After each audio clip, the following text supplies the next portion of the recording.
NXT Stand and Deliver was yesterday as well, but despite all the pomp and circumstance of WrestleMania 41 Night 1, we did have another fantastic show from all the guys and gals in NXT, and what a series of matches we got there.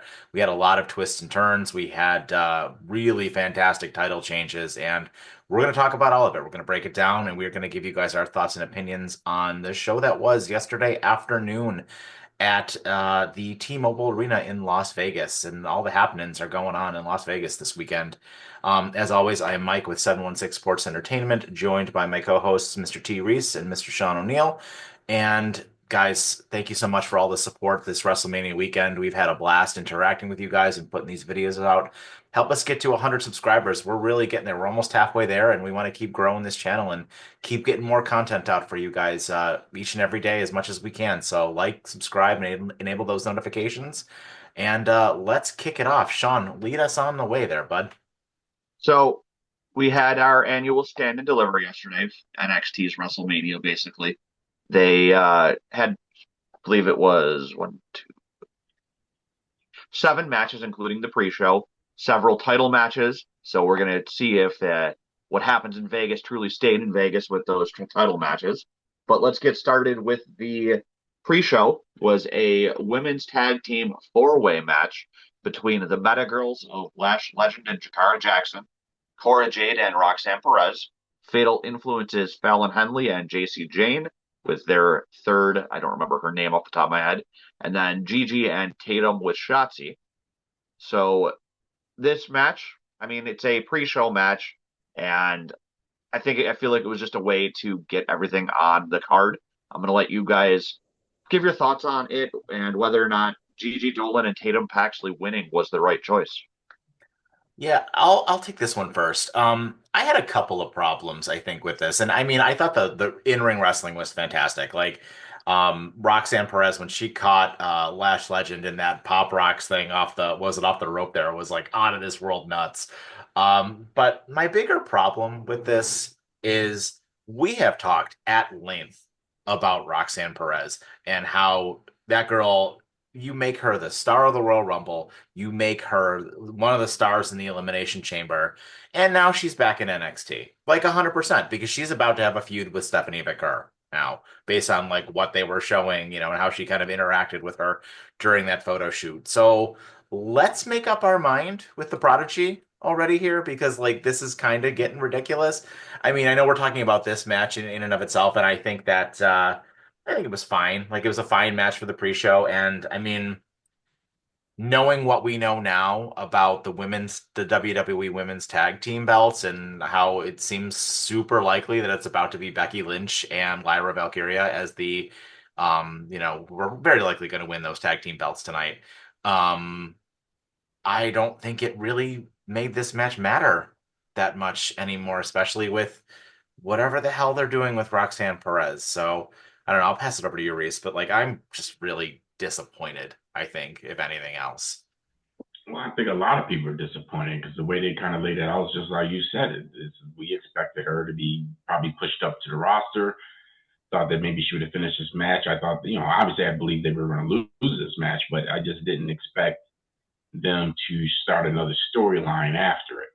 So I don't know. I mean, hey, listen, maybe you can push them both up there and have them feud on the main roster. I don't know, but you're gonna have to do something with Roxanne. She's been down there way too long. I think that compared to the other women, as far as polish in NXT, she's well overdue to move up to the roster. It can get to a point where people can just be like, we're tired of watching her because you're not doing nothing with her. So a storyline and the way you handle a wrestler, no matter how good they are and how popular they are, you can ruin their careers just by the way you're handling them moving around. So I don't know. The way that match ended, it's fine. I mean, they had her walk out of her match, causing her team to lose. So, I mean, you did put the attention on her for that match. So, again, I would like to know, maybe, because I haven't even heard any rumors about what their plans are for her. Like, you're not even hearing any whisperings about her coming up to the roster or what their plans are going future. Normally around WrestleMania time, you start hearing about some of these wrestlers. But it's what it is. Let's see if they finish it off. Maybe they're gonna roll her over to the AAA. Who knows? Yeah. That wouldn't be a bad idea. Yeah, I just wish they would have like they would just have them go up at this point, right? Because you very easily could have just presented them both even better, right? Like you have her and Jada go up. Say you don't do this whole thing with Bailey or with Bailey being, fake injured and Becky and all that stuff. You have her and Jada go up and face Liv and Raquel and beat them. And all of a sudden, like they're champions on the main roster. And WWE, I can't believe I'm saying this because 6 months ago these belts were a joke. But I think those women's tag team belts are probably the best booked tag team belts on the roster right now, other than the NXT men's belts. But the women's tag team belts are the best of the three main roster tag team belts. And if you put those on Roxanne and Cora, I think that would have been awesome for the both of them. Like, what a way to kick off their careers on the main roster. But I don't know. I just think that this was a big mistake. So personally, I think Roxanne and Cora are the only two who feasibly could have defeated whoever they faced from the main roster representing the tag belts. If it ends up being Becky and Lyra, I don't think anybody would have been beating them. It's too soon, especially with a big name star like Becky, but we'll have to see what happens on WrestleMania night 2. I do, however, think that the choice to have Gigi Dolan and Tatum Paxley is a good choice for two reasons. They are getting a really big push during this kind of cross brand like renaissance thing they're doing with TNA. Gigi Dolan and Tatum Paxley have been showing up pretty regularly over there to antagonize TNA's tag champions.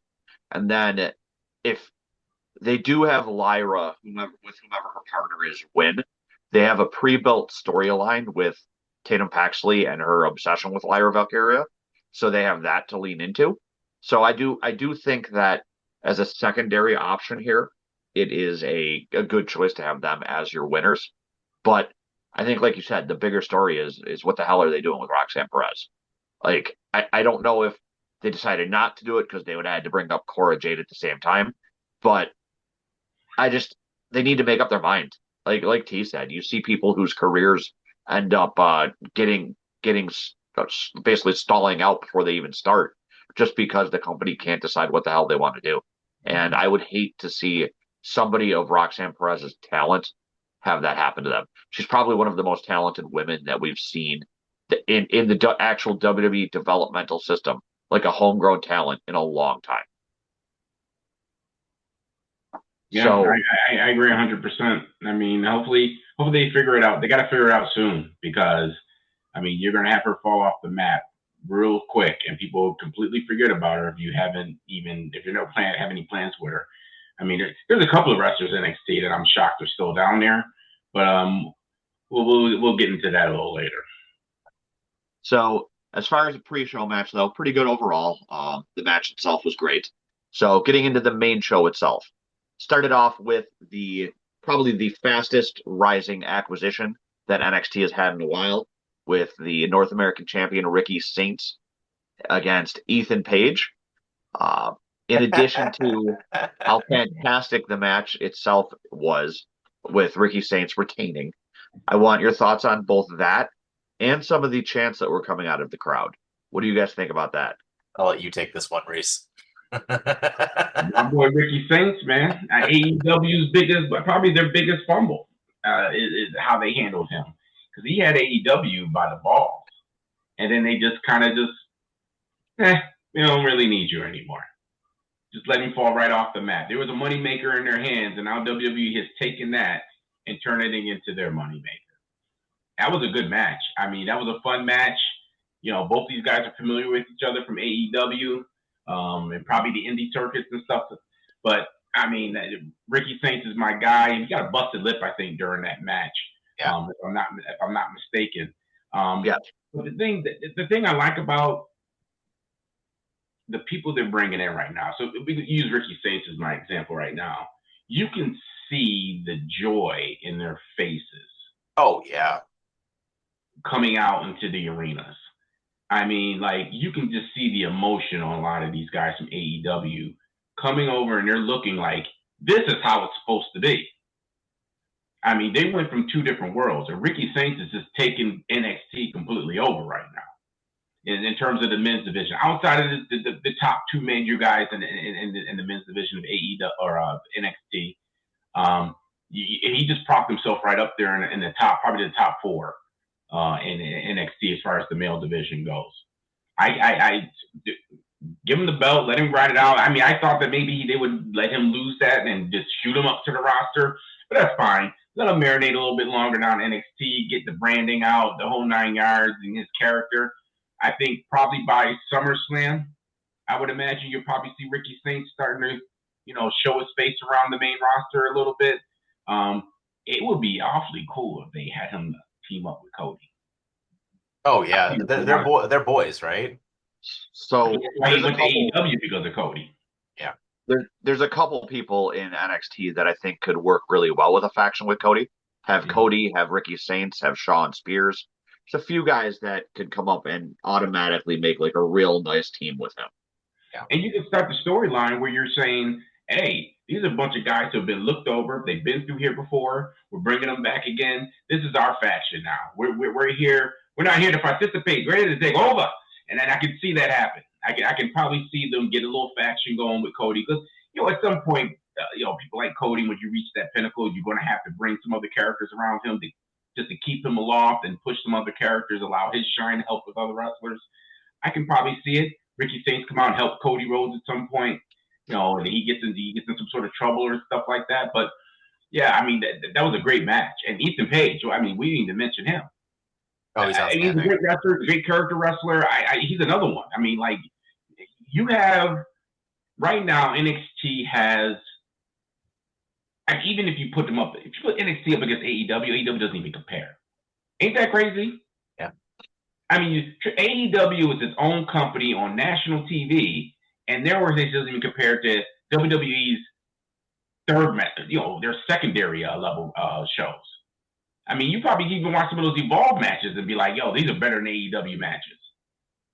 So I'm really hoping that Ricky Saints at some point, probably in the next couple of months, will probably roll up to the roster. Big fan. Maybe Ethan Page even rolls up with him.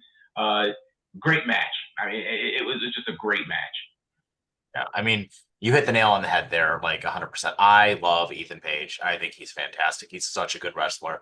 I love the way that like they finished this whole thing out when was it Saints kicked out of the was it the Ego's Edge, I think is the name of that move. I freaking love that. Hit him with the spear, hit him with the Rochambeau for the win. Just outstanding. These guys just killed it. You could tell, to your point, like they looked so like happy to like just be doing this. It's like two little kids like living their dream, right? Like getting to just go and be on a big stage like that all the way around. And I know Sean, you had mentioned about the crowd too, chanting Tony fumbled. I liked that. I got a little bit of a chuckle out of that. And I mean, you guys said it. I mean, I think this was a mistake, of a big fumble on AEW's part to let a guy like Ricky walk out the door because, I mean, he's the next Dwayne The Rock Johnson. I mean, he's young. He's got the look. He's got the microphone skills. He's got the in-ring. Like, he's the total package.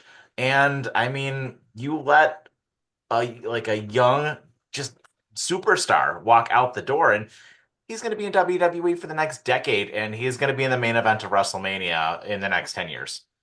Like, so terrible, terrible, terrible, terrible. The worst part is that you didn't just let him walk out the door. You mistreated him the way that you did. You had him healthy, sitting on the sidelines, just doing nothing with him, basically out of spite. Same with Ethan Page before he left.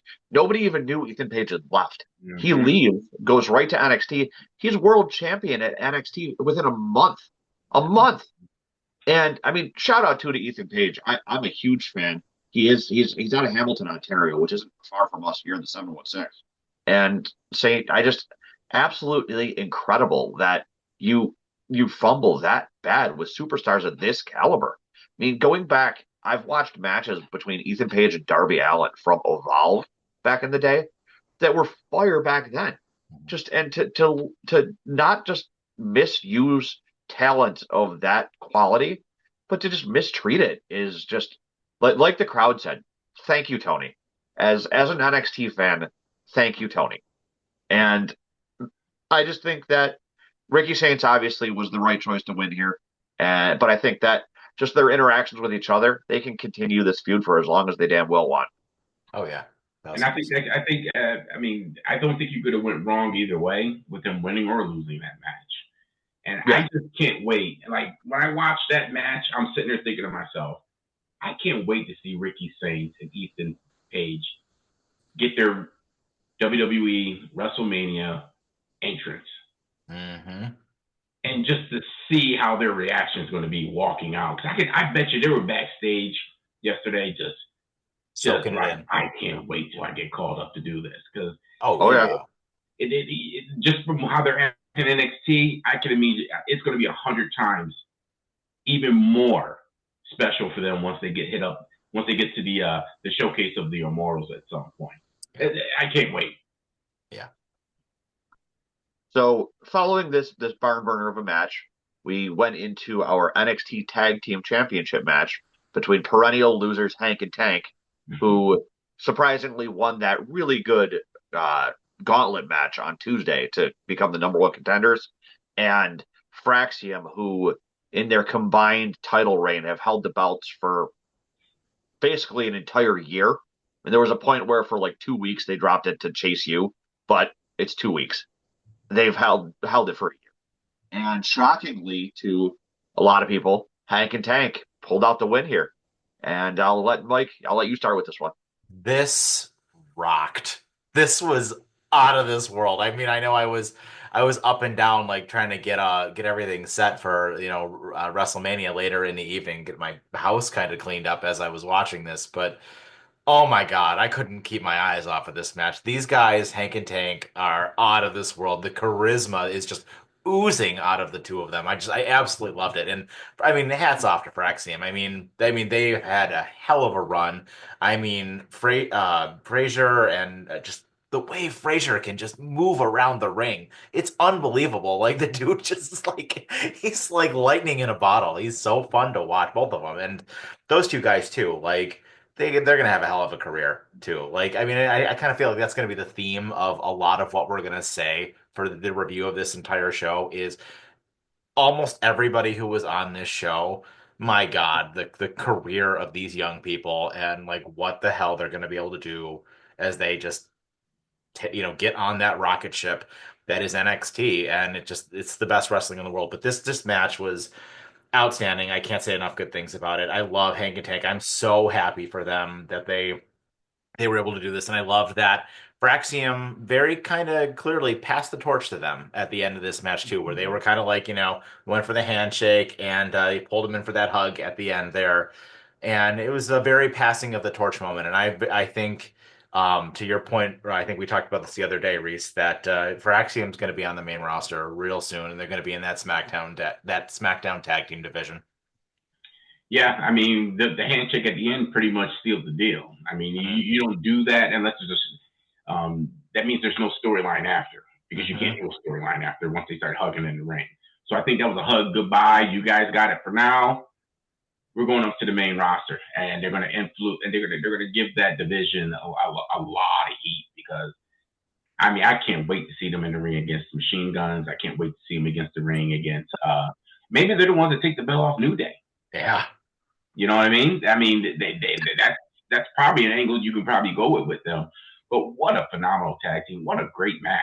I mean, I Hang and Tank. I mean, you went in the ring with some guys who fly all over the place and held your own and made the match so entertaining that I mean, literally, I couldn't take my eyes off of it just because of how fast everything was going in the ring. And I think even the cameraman was having a hard time trying to keep up with the pace. You see, the camera was getting late to certain spots because it was they're happening boom, boom, boom, boom. I can't. I'm gonna get honestly. That's probably one of the few matches that I'm gonna get. I probably would that damn near close to a 5. It's 4.5 stars. I give that one. Yeah. Yeah. Absolutely. And for that for Hank to say Hank and Tank as part of a 5-star match, who the hell would expect that? Yeah. That segment where I believe it was Hank face planted on the table and KO'd himself was pretty entertaining. I don't But think he was gonna make it back in to break up that pin. Like it was, no, they literally the ref was starting to count, and he was still face down under the thing, and I was like, that big boy's moving. he It was looked like he was dead. outstanding. Um, And they kept saying, he's still knocked out. He's still.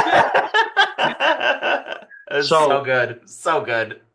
So my only concern coming out of this match is I know we talk here about them moving up to the main roster and taking part in that tag team division is we need to remember that Fraxium started not as a tag team, but they ended up coming together after they had similar to how the Bar came together with Sheamus and Cesaro, where after a tied series of matches, they ended up getting put together as a tag team and finding success.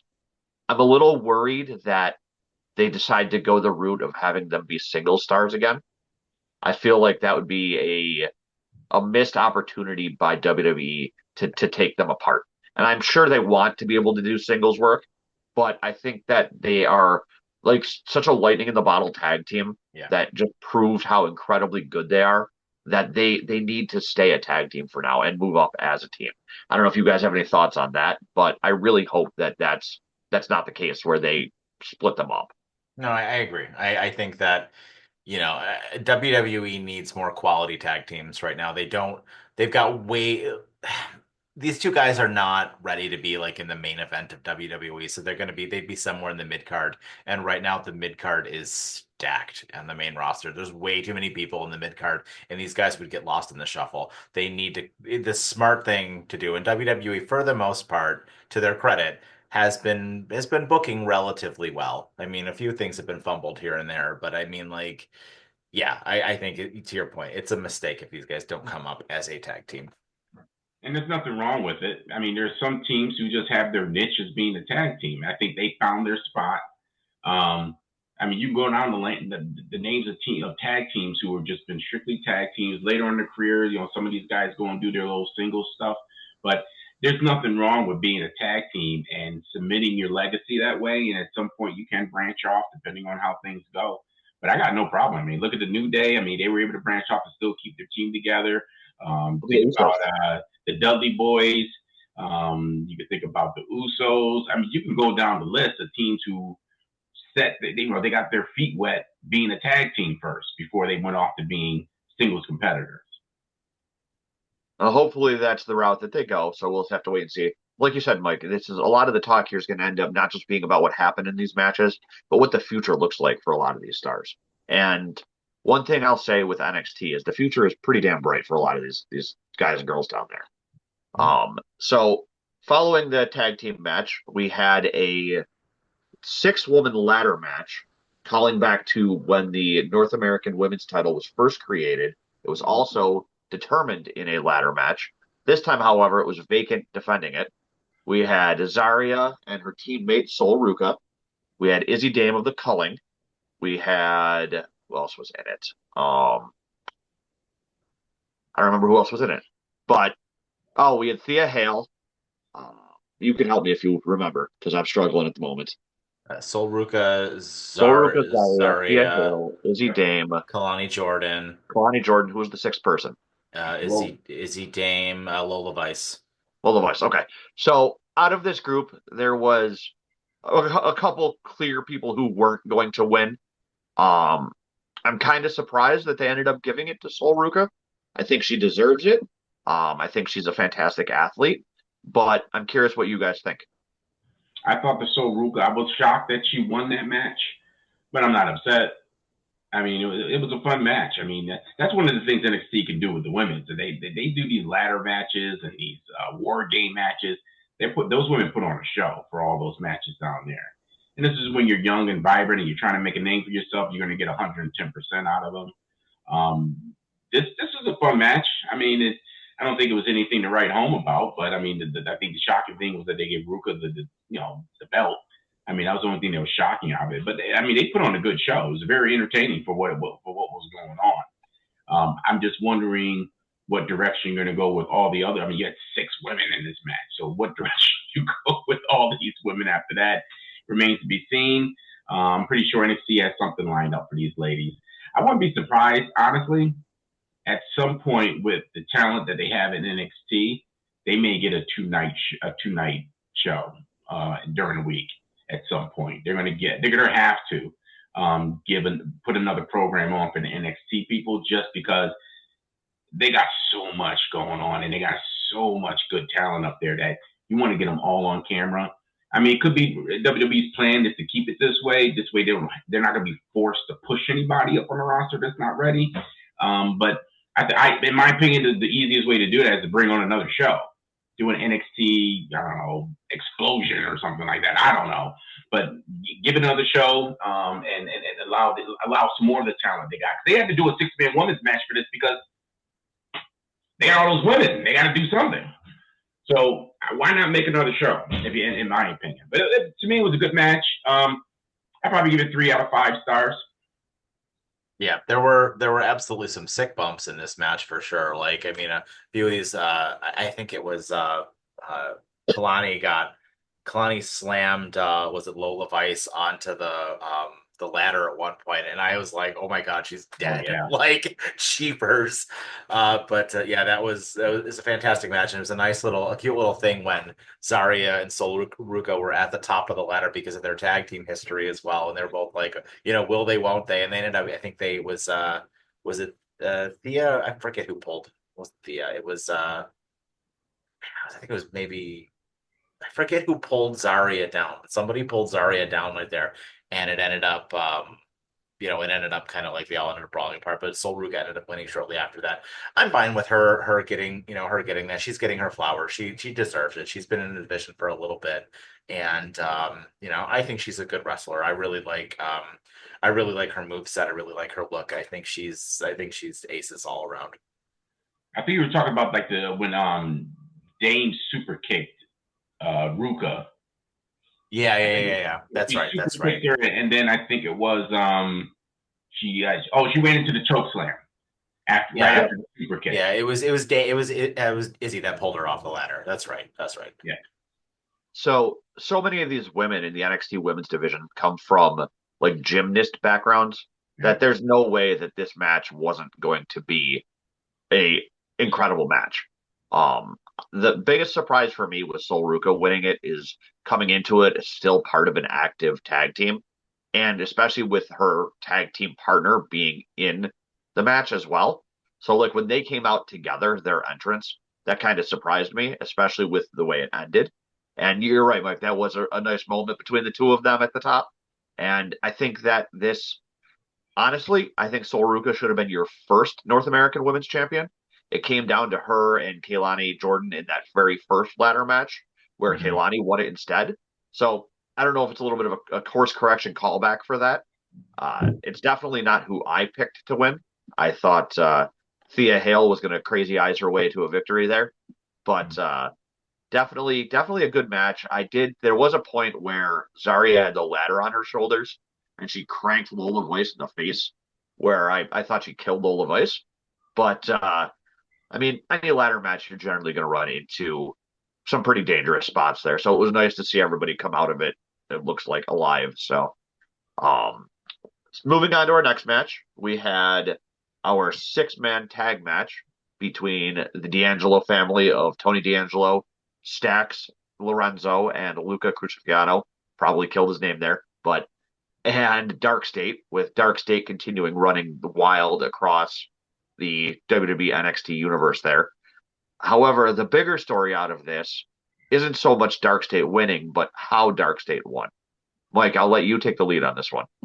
Yeah, it was Stax that got in the ring there, and I know that there's been some tension between him and the Don. Kind of going back for a few weeks here when they've been having their brawls with Dark State over the course of the last few weeks here on NXT. And they did a good job recapping this on the show here. But it really just seemed like he never was in line with what Tony D'Angelo wanted to do and the plan that he had to win. And he got it was a crowbar. He got the crowbar out. And he went and they tried to like win with it. It almost seemed like he wanted to like have the Don, this is how we're going to win, right? And then didn't do it, ended up hitting the Don, and, he just left him there to get his ass kicked by the rest of Dark State. And Don, he ate all their finishers, and Dark State won. I mean, the match itself was a little underwhelming. It was fine. It was really more for the story that they told after the fact and like where they're gonna go between Stacks, Crucifino, and the Don, but I don't know. I said this before. I'm really concerned about this act if they break this act up because I don't think these guys work without Tony D'Angelo. I mean that's my opinion on it. I mean I think Stacks is fine, but I think that these guys as a unit are much better than they are apart. Well, that's part of the reasoning for having to put a faction. Like when you do a family type thing like they're doing, it's tough to pull people away and somebody be successful pulling away from a popular faction. He did allude to Stacks did that allude to I'll call, kind of like the old mom. Listen, I'm gonna get out of here right now. I'll give you a call where I'm at later. I'm Yeah. like, okay, all right. So NXT this week, we'll find out what's going on with that. Yeah. So we were just lining up that D'Angelo and him to get into some sort of match. There's gonna have to be some decisions made, that type of deal. But you're right, Mike. It was a good match. It was a good wrestling match. It was about average. I mean, maybe a little slightly above average match, just because of the way it ended. I don't. My only question is, what's the plan with Dark State? I mean, you're letting them jump everybody in the ring, then you put them in a match against the D'Angelo family, Yeah. and I'm just like, because it's almost because it seems like NXT likes to brew up these huge, feeling like they're disenfranchised factions that run around jumping people and stuff like that. So I don't know. We'll see what they're playing. Because I don't know what their plan is with Dark State. I don't think any of the guys that are involved in it hold any interest to anybody. We'll see where it goes because they haven't really even given us a leader of this faction. It's just them. Yeah, that's what I was So going to say as well. It certainly seemed like we really thought that we were going to get that. And I know we're kind of jumping ahead here a little bit to the main event, but Yeah. like we didn't get that in this show. And it seemed like all things were pointing to us figuring out what was finally going to happen with Dark State. And it just didn't. Like when the main event was over, and we'll get to that obviously after the next match here, but the show just ended, right? And like nothing happened. So underwhelming is where I'm gonna go with this, and I think yeah, I mean maybe 2 out of 5 for this is like I'm just not that interested in this. I'm not that interested in where this is going. I think Dark State it's fine, but to your point, Reese, it just seems directionless right now. Yeah, I mean, so there's nobody to focus on. Not to cut you off, Sean. There's nobody to focus on in the group. Hmm. So, and they've been riding around NXT for a little while now, and we have no understanding of their purpose in NXT right now. So, and again, my issue is they don't have a mouthpiece. So it'd be interesting to see if they bring somebody out to be their mouthpiece at some point. so I'm fine with them treating it like they're all equals and there really shouldn't be somebody like that the main focus is on. But I would like to see them go the route of the original Nexus before WWE fumbled that bag, where once we find out who their leader is and who it's revealed, they become like a Wade Barrett type role, where they're the main person who does all the talking for the group and then directs the rest of them. I just hope that it doesn't turn into what the Nexus became, because the Nexus 100% had so much potential until WWE decided to have John Cena bury them. And I think that Dark State is a chance to maybe right that wrong, but this is going to be another case of they need to figure out what they're doing with them before it stalls out. Because if we don't get a leader soon or something to make us give a shit, then it's gonna stall out. What the hell reason do we have to care then? I mean, yeah, they're running around beating everybody up, and like I understand why they picked the D'Angelo family to start.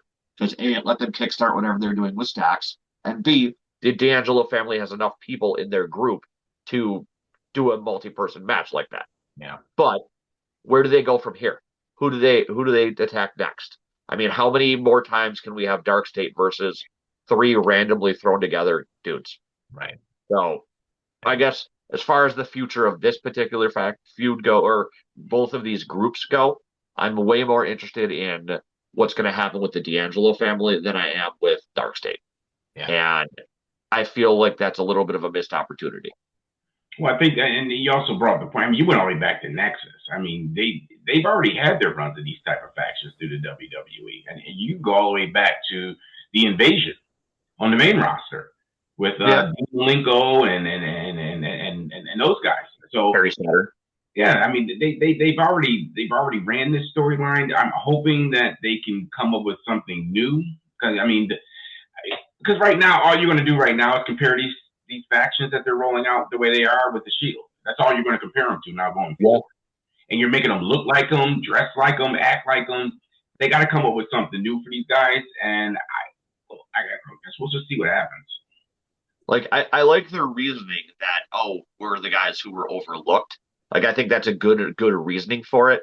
That's But the story for all of them every time. eventually it needs to take that. I mean, that's the Shield. The Shield were literally brought in just like mercenaries. But they just need to take that next step beyond, oh, we were overlooked. But Yeah. we'll see going forward where they decide to take this storyline.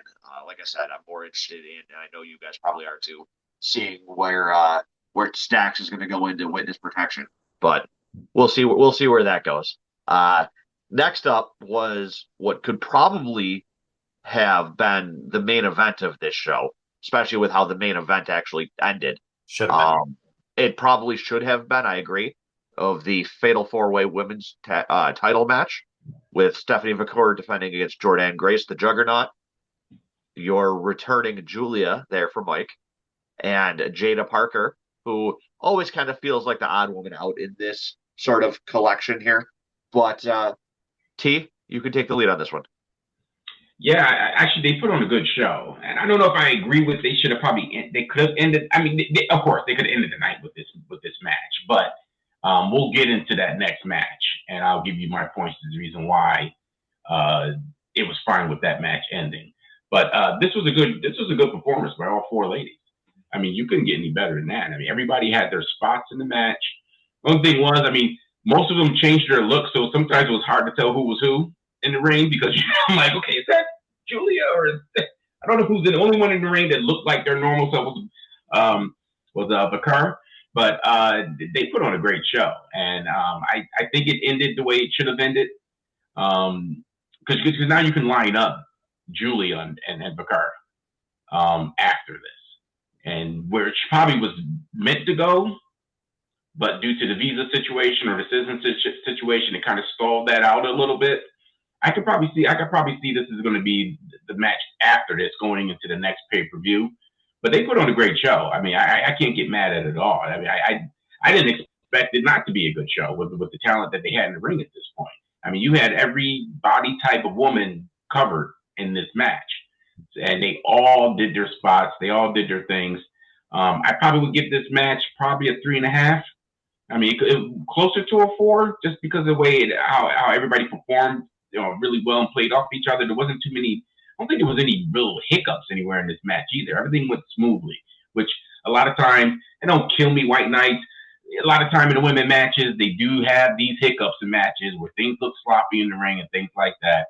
But this match looked good. I mean, it looked really good. I can't be mad at it. Definitely probably 3.5, closer to 4. I would give it just and to have 4 women in the match and just everyone be on point. I mean, you know what? I just give it a 3.5. I'll give it a 3.5 and stick with that. For me, this was the second best match on the show, behind the tag team match. I thought this match was outstanding from top to bottom. I adore Julia. I think she's fantastic. Her and Stephanie Vicker are the future of women's wrestling in the WWE. I mean, they're both outstanding. I think that they definitely had in 2 or 3 instances during this match, they had both of them, have kind of a face off, right, where they pushed the other two out of the way or kind of got them out of the ring there. And I mean, this feud is going to be going on until the cows come home between these 2 women. I think it's awesome. I especially loved when Stephanie McCur hit all 3 women with the devil's kiss when she was slamming them into the ring. I thought that was just super. Creepy Booker T. Right? Yeah. Booker T. Booker T being a creep. I love it. Someone needs to put Booker T's name on a list. Hey, listen, Booker T seemed a little inebriated. I don't know. He seemed like he was on the sauce. Booker T It, almost seems like he does that. always seem like he's on the sauce. Oh yeah, man. Oh yeah. Ducky Ducky, Chucky Ducky Quack Quack. Oh, but I mean, absolutely outstanding. I mean, I did want Julia to win this match. I want her to, get the title back. I think she will get the title back sooner rather than later, but I don't at the same time, I don't think it is the appropriate time yet to have taken the title off of Stephanie. I mean, she just got it and she's a rock star too. Stephanie looks awesome. She's the total package. She looks great. Um and I can't say enough good things about either one of them. As far as Jordan Grace and what's her face? Now I'm Jada Parker. Dana Parker. Thank you. I'm just like completely blanking on the name. I mean, they both look good. I think that Jordan Grace, she looks like a rock star. It was a big move to bring her over from TNA to like really, showcase her in the women's division, and she does a good job. She's got the look as well. She's just a powerhouse of a woman. Like, I mean, when she stacked all three of them up there, I mean, I think that was Parker that did that, but still, like the way she was able to do that, like crazy suplex of like all of them off the top rope there. It was absolutely outstanding. And then yeah, Jada too. Jada looked good, and I never was really a big fan of her to begin with, but she really held her own with these three women because like it's very clear that these three women were the stars, and you could have done this as a triple threat, but getting her in there as well, she held her own, and she looked great doing it. They gave her some spots in there to really let her shine, and I just think that this match was booked perfectly. The right person won. And I mean, you have a ton of feuds built up for all of them to just kind of, yeah, there's a singles match built in there. I know we talked about what they're going to do with Roxanne and how much I hate that, but yeah, these four women are, they're all going to be, women's champions on the main roster, no doubt. So the only thing I'm curious about is what would have happened had Julia still been the champion here. Is this the type of match we would have seen? I think that because of the situation, I could have gone either way with the title either going back to Julia or Vicker keeping it. I think I'm happy that Vicker won. I do like the fact that they allowed Jada Parker to get her offense in, and especially that they made note of the fact that out of this group, she is the only homegrown NXT talent there. Mhm. And I can't tell you how impressed I am with how much she's turned her skill set around. A couple months ago, I never would have imagined her being in a type of match like this with women of the quality and talent that Grace, Julia, and Vicker bring to the ring. And like you said, Julia, I've said it in the past. Julia and Stephanie Vicker are going to be always linked, just like going back in history, Trish and Lita, or like Charlotte and Sasha. They're just their names are always going to be mentioned within the same breath, and that's not a bad thing. It means that for the next decade, we're going to have fantastic women's matches, Yep. and beyond just the two of them. I mean, matches between Julia and Jordan Grace, matches between Stephanie Vicker and Sol Ruka. The future of women's wrestling in WWE is extremely bright, and this match definitely showcased that. 1,000%. Yeah. So that brings us to our final match, being the triple threat between our champion Obafemi, the contender Trick Williams, and the young guy Javon Evans, who it always amazes me is only 20 years old. Young blood. Um, that kid, oh my God, I can't even say enough about him, but we'll get to that in a sec. Obafemi ended up retaining, and it's definitely what I want to talk about is how this match ended and how I know what you and I expected like didn't end up happening. So I'll let you take the lead on this one. Yeah, I mean, Oba did retain, right? He was the winner here, and I don't know. I mean, I thought this was a fine match. I mean, they were like, I mean, Javon Evans just he looks like a rock star. I cannot believe that that kid is 20 years old, and the way that kid can just move around the ring is just unbelievable. He's a high flyer. He's awesome. He's definitely got a bright future ahead of him. Trick did hit both of them with the trick shot, kind of going into the finisher there, but I think Opa's just too big and he's too powerful, and I think what really let this down for me is that what I had mentioned earlier is that we were expecting to get some kind of payoff here for with the Dark State story. And it was really like it seemed like it's gotta be Trick, right? Or it's even gotta be Javon. Javon. And it ended up being nothing. And that really kind of brought this down for me. Like I thought that this was like it was a fine match. These guys can go. They're great. I mean, Oba looks like a rock star. T, I know you've mentioned it on numerous occasions. Like you think when he goes to the main roster, they're going to present him like a killer, and I think that you're absolutely right. But this match just didn't really do it for me because I think of just the way it ended. It was just super. It was fine. It was just, but it just didn't do it for me because I was just like I was expecting two things to happen. One, the Dark State thing, and I was kind of expecting Oba to retain. So I guess I got what I thought was going to happen, but I wanted something more out of this match, and I just don't think I got it. Well, for me, I'm gonna go on the opposite side of it. I thought it was a fantastic match because the way I put it in perspective was how often can you get someone the size of Oba to keep up pace with someone like Javon in the ring? You rarely ever get to see that in wrestling. And he was on point for all his moves. It didn't look sloppy. He allowed the kid to get his moves in. And what more can I say about Javon? He's a superstar waiting. He is a superstar waiting. When he works on a microphone a little bit more, and they show him alone being able to carry out some sort of storyline. I think he's going to be the next big thing in NXT. Trick, I don't know what the plan is with Trick. That's the only one. That's the only question mark I have.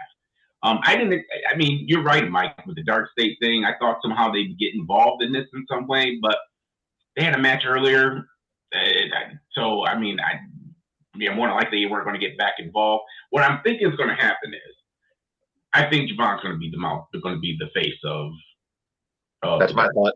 I think that's what they're aiming for, and I think that's why you probably didn't see them get involved in this to keep that just to keep that under wraps. Just in my opinion, but I thought this was a great match. I mean, you had all sorts of body types, all power moves, speed moves, flying moves. I mean, Oba, the man Samoan dropped two men. I mean, Trick is not a small guy. Let's No. be honest. He is not a small man. He carried both of them and dropped them both perfectly. He didn't even hiccup, no wobbling in the knees. I thought this was a fantastic match. I thought it ended well. Obviously, we didn't get any type of payoffs because don't forget now, if you're going to compare payoffs, we're talking about we just watched the end of WrestleMania too with the payoff at the end. It's hard to compare to that or to top that for NXT. Granted, it aired before WrestleMania, but I mean, for me, I had fun watching this match. I was just waiting for the next thing to happen and the next thing to happen. They let Oba catch Javon multiple times trying to give him drop his move on him off the top ropes. I mean, he tried to throw it off the second rope and do it, and he got caught. I thought this match it was fantastic. The only, like I said, Trick just felt like a third wheel in this match, just because I don't know what the plan is with him. I thought at some point, I thought he'd be the next one to get pushed up to the roster by now, but I mean, maybe they're saying he's not ready for it yet. This is why they're kind of clouding the water a little bit around him. Who knows? Maybe Trick is the head of the Dark State. Maybe they push him in that direction.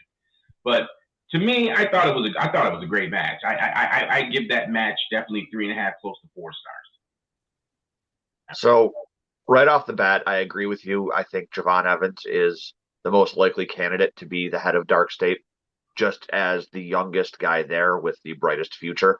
I think that surrounding him with a faction of bigger guys and letting them run, I think that's the only way you beat Oba is with something like that, where Oba has too much to overcome because he is such.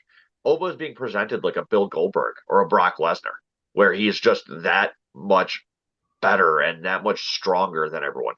Like you mentioned, he wrestled longer than 5 minutes. yes, I just meant in the sense of like the strength of him. He's definitely way more conditioned than either of those two men I mentioned. So he can, as evidenced in this match, he can go the distance. And like every time he caught Javon Evans trying to do one of his moves was incredibly entertaining. But then Javon right back to the drawing board, tried again.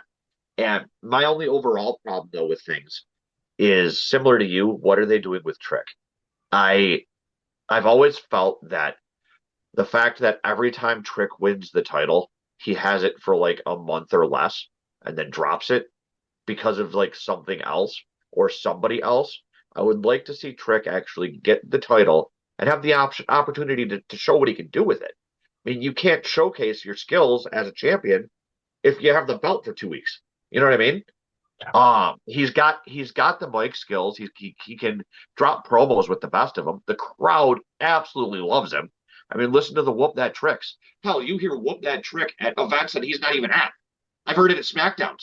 Yeah. Like the guy is incredibly over. Um, I will say if this does lead to a call up for him, I don't want him on SmackDown. I want him as far away from Carmelo Hayes for now as he can be. Because you put him anywhere near Carmelo Hayes, and that's going to be the first thing people think is they're the link between the two of them. I just, I don't know. I kind of agree with Mike though. Is I think there was the ending, the match itself. I give probably 4 stars, but the ending drops it for me because I was expecting some sort of payoff. Just even if Darkseid just attacked everybody again, I was expecting something. And given the fact that it lingered as long as it did afterwards because they stayed watching them in the ring for more than the usual amount of time, It only for did. That nothing was to happen. strange. That was Mhm. really strange. Yeah. Normally, when they hang around that long, something's going to happen. So it just felt kind of awkward for me, but Mhm. doesn't knock it down enough to be out of the 3.5 out of 5 stars for me. Still a great match. I do think though that the women's match at that point probably would have been a better option as your closeout match. Yeah, But I think it was fine. Like, and I agree with everything you guys said about Trick. And yeah, I think honestly now looking back on everything, like where things stand today, I think he's a bigger star than Carmelo right now. Mhm. And I think they present him better than Carmelo. I yep, think that he looks. I think. I mean. I would love to have another match between them on the main roster someday, but I think Trick is being presented better right now than Carmelo is. 1,000%. He looks way Well, better. He looks well, if way you're not gonna, better. that's where the problem is that with the popularity that he has in this particular match, it felt like he was a third wheel in it. Yeah, yeah, Okay, so it didn't feel like he was even part of the storyline in the match. He just felt like another third guy in the ring, and that's where my issue is that we said it earlier. The popularity can wear off real quick if you're not doing nothing with these characters, and this is what they're doing. They're rehashing the Carmelo Hayes storyline with him and Javon, but again, there's got to be something more. I agree. Like I said, I'm not taking that from you guys. So I agree 100%. We should have had something happening in that match. So I don't know what the plan is, but they got to figure out Trick because Trick is falling into the Perez situation. Is okay. What's the plan here? You're just letting them hover around the titles, kind of be an offshoot character to some of these other matches and these other storylines, and you're not really doing anything with them. And you're right, John. They should put them on Raw, keep them away from Carmelo, so that they can each develop their own characters and storylines. But I just don't know if there's any plan for Trick. And right now, I don't know how you even make a plan for him right now because you've crowded it so much at the top right now with all these different, storylines and like I said, you got the Dark State involved, you got the Javon Williams involved, you got the Oba involved. I thought for sure Oba was going to lose the match and get pushed up to the roster. I was wrong about that in terms of him being going up to the roster because they let him hold on to the belt again. I just don't know what the plan is going forward for Trek. He's the biggest question mark. We know where Oba is eventually going to the main roster. We know Javon's going to probably be the guy to hold on to the NXT. He's going to be the next carrier of the torch for the NXT men's division. Where does that leave Trek? yeah. so going into this, I really liked how they were telling Trick's story, where they basically kept little brother and Javon, Mm-hmm. and where Javon made the comment that Trick was sort of turning into Carmelo Hayes. Mm-hmm. And I really liked where they went with that. And that's why I'm kind of a little bit disappointed with how the match itself played out. But so I guess they can more or less still continue that sort of pathway. But I think that as much as I hate to say it, unless Javon Evans is the head of Dark State and that gets involved here, I think that any feud going forward for the moment needs to be directly between Trick and Oba. There cannot be a third wheel here. It needs to be the two of them. And if they want to definitively end it for Trick, have Oba just beat him straight up and then move him to the roster. But I got so nothing this else to was say. I think you're spot on. so this was NXT's basically NXT's WrestleMania. So we know they definitely stood, but in your guys' opinion, did it deliver? Yeah, I think so. I think this is a great show. I think that the tag team match was awesome, and I think that the women's match was awesome. Ricky's a star in the making. It's going to be the future of the company, and I can't get over my love crush of Julia and Stephanie Vicur enough. I think they're fantastic. So yeah, thumbs way up for me. Four out of five. Yeah, I probably would go with for the whole show. I can probably see a 3.5 for the whole show. Like you said, there are a lot of question marks with the NXT show, or what their plans are going forward. That's always, that's always going to be a thing for NXT. And just because we're waiting for we're watching it at action and waiting for these people to move up to the main roster. So that's always going to be um, hard to really give an honest opinion on it because we just don't know. I mean, that's probably the one thing as NXT, we don't know what the plans are with these people. So overall, I give it a 3.5. I mean, let's see what happens on the next show. I mean, maybe somebody gets tossed out, and maybe Trick comes up and wrestles Orton tonight. Okay. That'd be a good show. That'll be a good presentation for Trick too. Mm-hmm. So maybe give him double duty.